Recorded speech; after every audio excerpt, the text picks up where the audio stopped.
Five Things You Should Know. I'm Trudi Daniels, and things we learn on the Discovery Channel. Imagine an animal so big that its name means big, a mammoth, found under Oregon State Stadium. Beaver Stadium apparently used to be a swampy hole, and something like that, a mammoth fell into it, and now, 10,000 years later, they get to study it. Also found in that hole, camels. Yeah, North America was a weird place back then.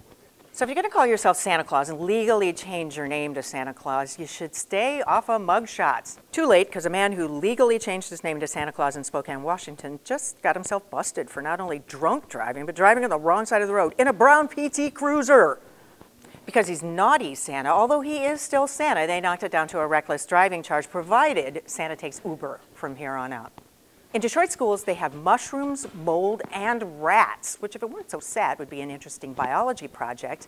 But some kids in a New Jersey elementary school found a lizard all dehydrated and cold in a refrigerator. Instead of being horrified, they warmed his green little body and found him some fat bugs, and now he's their science mascot.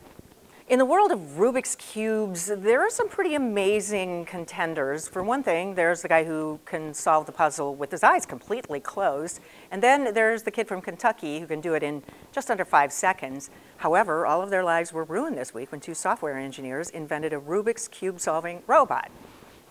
So with his claw-like hands, what could the Rubik's Cube robot do after this? Because they obviously spent a lot of money to program him. I hear there's a record to beat in unfastening bras, 40 in 3 seconds. And in the lovely seaside town of Cornwall, England, the entire town was gripped with fear this week when they found a body floating in the water. She was face down, mobilizing a massive 90-minute search and rescue operation with choppers and Coast Guard cutters. They finally got all the way out there, realized that she was floating just a little high.